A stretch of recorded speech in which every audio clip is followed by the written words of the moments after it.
अब ये तो हद ही हो गई। अमेरिका जो भारत को कल तक एक अहम साझेदार कह रहा था, आज वो भारत से ये कह रहा है कि रूस के हथियार मत खरीदना। और तो और ब्रिक्स को लेकर भी भारत को बांधने की कोशिश की गई है।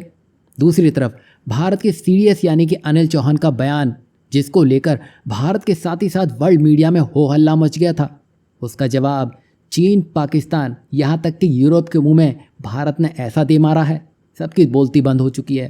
अब जैसा कि आप देख पा रहे हैं, अमेरिका की हरकतों से यह साफ लगता है कि वो भारत के साथ एक बड़ा खेल कर रहा है, क्योंकि जब उसको ज़रूरत पड़ती है तो वो भारत को एक अहम साझेदार बता देता है, लेकिन जब साबित करने की बारी आती है तो अमेरिका अपना असली रंग दिखा देता है। दरअसल भारत की रक्षा और विदेश नीति में इस समय बड़े बदलाव देखने को मिल रहे हैं और यूरोप और ख़ास तौर से अमेरिका ये पचा नहीं पा रहा है। और इन्हीं सब में अमेरिका के पावर हाउस और ट्रम्प के करीब माने जाने वाले हावर्ड लुटनिक ने हाल ही में भारत पर कुछ खुले और तीखे बयान दिए हैं।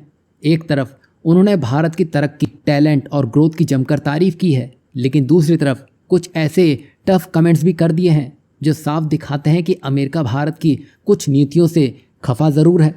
दरअसल लुटनिक ने हाल ही में भारत को रूस से हथियार ना खरीदने की चेतावनी भी दी है, जैसे S-400 मिसाइल सिस्टम और फाइटर जेट्स। साथ ही साथ ब्रिक्स को लेकर भी भारत पर दबाव डाला गया है, क्योंकि ब्रिक्स डॉलर की अहमियत को चुनौती दे रहा है। अब देखिए, ये वही अमेरिका है जिसने हाल ही में वर्ल्ड बैंक तक को नहीं रोका है, जो आने वाले 10 सालों के लिए पाकिस्तान में $40 बिलियन का हिस्टोरिक इन्वेस्टमेंट करने की बात कह चुका है। और तो और भारत पर अमेरिका का ये दबाव ऐसे वक्त में आ रहा है जब दोनों देश फ्री ट्रेड एग्रीमेंट पर बातचीत कर रहे हैं, लेकिन भारत अब पहले जैसा नहीं रहा। हालिया ऑपरेशन सिंदूर में भारत ने अपने खुद के हथियार जैसे ब्रह्मोस, रुद्रम, आकाश तीर, नेविगेशन सिस्टम, नाविक का सफल इस्तेमाल करके ये साबित कर दिया है कि वह केवल हथियारों का खरीदार नहीं बल्कि आत्मनिर्भर भी है। तभी भारत शुरू से ही आत्मनिर्भरता की बात कर रहा है, जिसको ये देश अब रोकने में लगे हैं। वहीं दूसरी तरफ सीडीएस जनरल अनिल चौहान ने बेबाकी से माना कि ऑपरेशन सिंदूर में भारत का नुकसान हुआ था, लेकिन उसी के बाद से भारत ने अपनी गलतियों से सीखकर जो पलटवार किया है, उससे पाकिस्तान के एयरबेस अब इतिहास बन चुके हैं।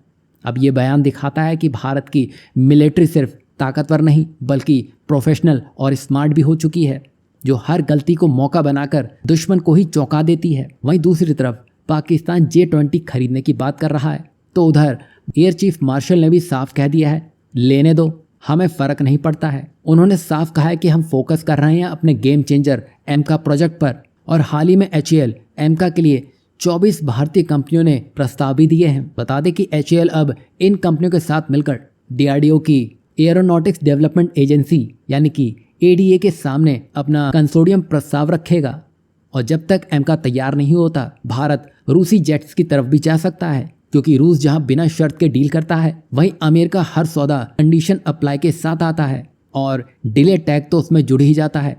वहीं फ्रांस की बात तो आप छोड़ ही दें, जिसने हाल ही में कोड शेयर करने से ही अपने हाथ खड़े कर लिए थे, जिससे भारत तो ये समझ गया कि जब भी ज़रूरत पड़ती है तो दोस्त भी काम नहीं आते हैं जितना आत्मनिर्भरता और स्वदेशीकरण काम आता है। मतलब सिर्फ खरीदना नहीं, टेक्नोलॉजी पर पकड़ भी बनानी है। कुल मिलाकर भारत कंट्रोल चाहता है। और जैसा कि आपने देखा, ऑपरेशन सिंदूर में जिस तरह भारतीय हथियार काम आए हैं, उसने साबित कर दिया है कि अगर देश में बनेगा तभी आप दुश्मनों से आगे रह पाएंगे। अब आपके लिए कुछ प्रश्न हैं, यहाँ आपको क्या लगता है? अमेरिका जिस तरह हमें इरिटेट कर रहा है, तो क्या भारत को भी अब खुलकर अपनी चुभन अमेरिका को जता देनी चाहिए?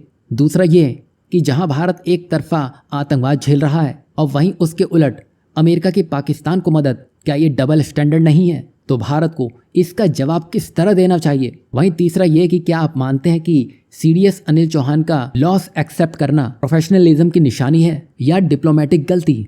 आप इस पर अपनी राय क्या रखते हैं, ज़रूर बताइएगा।